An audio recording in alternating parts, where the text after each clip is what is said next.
Hi, these comments are for A. I'm just using your first letter for privacy purposes. I am Michael, the founder, owner, and the materials writer for all of your lessons at the 7-step system to pass the TOEFL IBT.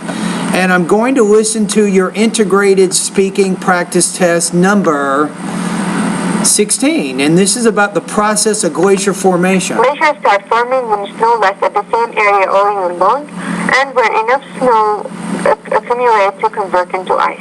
Every year, a new... Now here's a question though. Where does this information come from, and what is the purpose of the information? So you want to start off something like this. You'll say the lecture describes the process of how glaciers are formed.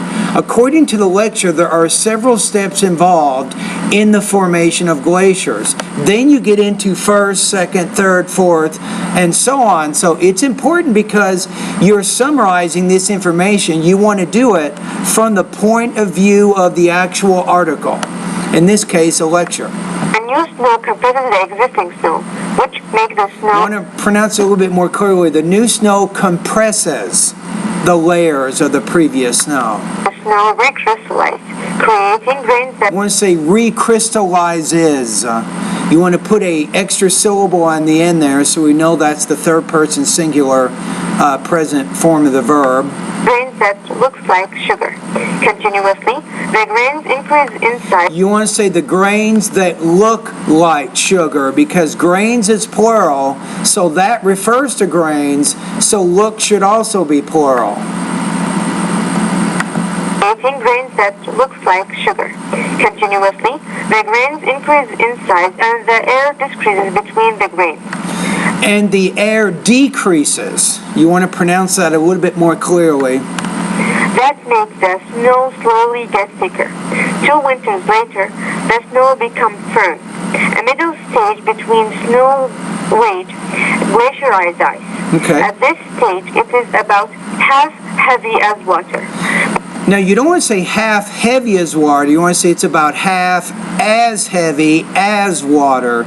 So when you're making the comparisons in there, you have to put that as 2 times in order to more accurately express your ideas. By the time big ice crystallizes become so compressed, so there are almost no air in between them.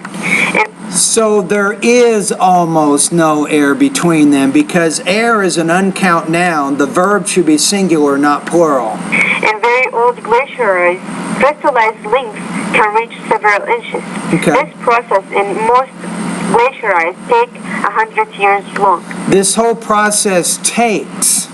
You want to make the verb singular there. Finally, it becomes so heavy that it moves. Let me go back. It becomes 100 years long. Finally, it becomes so heavy that it... So it becomes so heavy. That it moves, falling from the hill and resisting gravity. All right, so eventually it does move downhill. All right, let's take a look at what your score will be on this one. Let's take a look at the rubrics. So overall, in terms of delivery, there's kind of a connection between delivery and language use. You have what's called syllables and grammatical word endings, especially with the S ending. Sometimes you're not putting the S on the end of your third person singular verbs. Now, if you're not sure what I'm talking about, you can go to the pronunciation area in my course, go to the lessons titled Syllable Division and Grammatical Word Endings. Now, from a language use perspective, there's also a connection with what's called subject-verb agreement. Remember that singular verbs need singular subjects, plural verbs need plural subjects, and even when you're using adjective clauses, the verb in the adjective clause needs to agree to the word that he refers to. So you had some problems there. From a topic development perspective, the main thing here is you need to frame your information from the point of view of the lecture.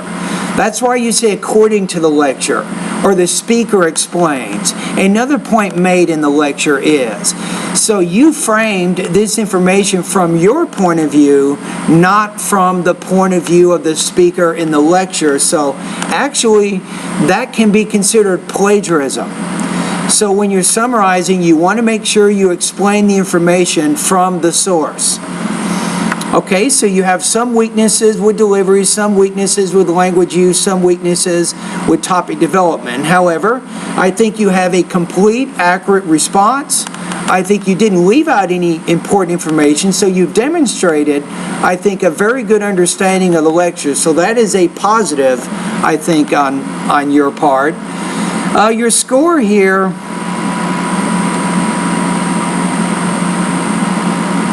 I'm going to put you in the 2 range, but a high 2. I'm going to put you at about 2.83 out of 4. This is going to give you 22 points out of 30 on this particular practice test. Now, for the purposes of our class, let's take a look at what that means in terms of grades.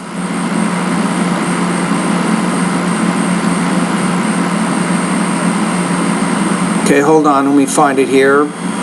Okay, we got it. So overall, this is going to put you still at a pretty good score. I'm going to put you at 2.83 in our class. That means that you will get a 95% on this particular assignment. So overall, it was a good response. Just take into consideration some of the suggestions that I've given you. So when you complete the IBT TOEFL online, if you do take that exam online, that you remember some of the suggestions I gave you in this video.